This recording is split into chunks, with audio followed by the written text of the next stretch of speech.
यौगिक परंपरा में माँ कात्यायनी को आज्ञा चक्र की अधिष्ठात्री माना गया है। यह मंत्र साधक को शत्रु विजय और आत्मरक्षा की शक्ति देता है।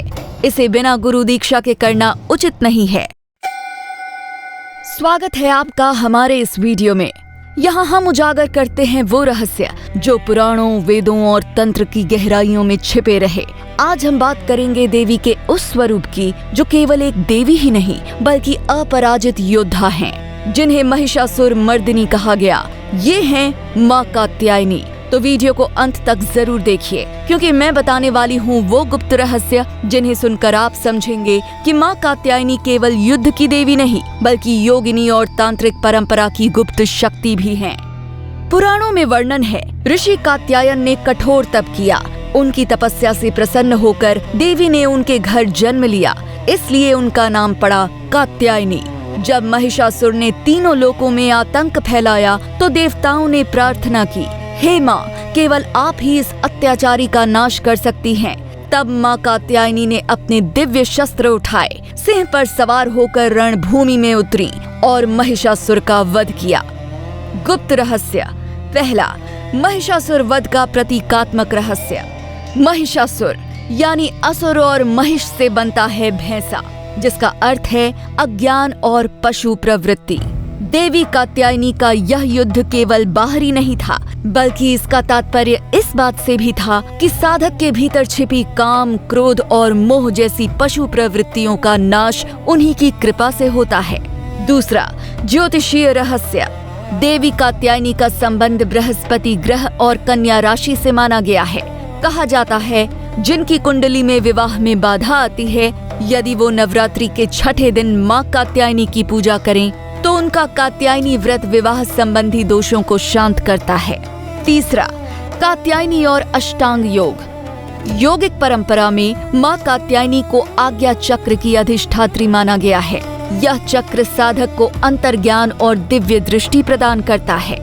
चेतावनी, आज्ञा चक्र जागरण की साधना बिना गुरु मार्गदर्शन के खतरनाक हो सकती है। यह साधारण ध्यान विधि नहीं है। चौथा, गुप्त साधना विधि। मध्य रात्रि को दक्षिण दिशा की ओर मुख करके लाल पुष्प अर्पित कर ओम कात्यायन्यै नमः मंत्र का 108 बार जाप करने से साधक के जीवन से शत्रु बाधाएं दूर होती हैं। लेकिन तंत्र ग्रंथों में एक और गुप्त मंत्र बताया गया है, ओम ह्रीम कात्यायन्यै क्लीं नमः। यह मंत्र साधक को शत्रु विजय और आत्मरक्षा की शक्ति देता है। इसे बिना गुरु दीक्षा के करना उचित नहीं है। कहा जाता है, महिषासुर से युद्ध करते समय देवी ने इतना उग्र रूप धारण कर लिया था कि स्वयं देवता भी कांप उठे। उनके नेत्र अग्नि जैसे, उनकी गर्जना से आकाश फटने लगा। लेकिन युद्ध समाप्त होते ही वही उग्र शक्ति एक ममतामयी माँ में बदल गई। इससे यह संदेश मिलता है कि साधक को भी समय आने पर क्रोध और करुणा दोनों का संतुलन सीखना चाहिए। मंत्र और उसका रहस्य। सामान्य पूजा में प्रयोग होता है ओम देवी कात्यायन्यै नमः, लेकिन तांत्रिक परंपरा में गुप्त बीज मंत्र है ओम ऐं ह्रीं कात्यायन्यै स्वाहा। यह मंत्र साधक को शत्रु पर विजय और आध्यात्मिक अंतर्ज्ञान प्रदान करता है। चेतावनी, इसका अनुष्ठान केवल योग्य गुरु से दीक्षा लेकर ही करें, अन्यथा साधक मानसिक तनाव या अनियंत्रित क्रोध का शिकार हो सकता है। कल्पना कीजिए, रणभूमि में माँ कात्यायनी अपने सिंह पर सवार, हाथों में तलवार और त्रिशूल, और सामने महिषासुर की गर्जना। देवता भयभीत खड़े हैं, लेकिन देवी के एक प्रहार से असुर का अंत हो जाता है। यह दृश्य आज भी साधक को सिखाता है कि जब तक भीतर के असुरों को नष्ट नहीं करेंगे, तब तक सच्चा विजय और साधना संभव नहीं। माँ कात्यायनी केवल असुर वध की देवी नहीं, ये वो शक्ति है जो साधक को उसके भीतर के अंधकार से मुक्त करती है। उनकी साधना से शत्रु दूर होते हैं और आत्मा को दिव्य दृष्टि प्राप्त होती है।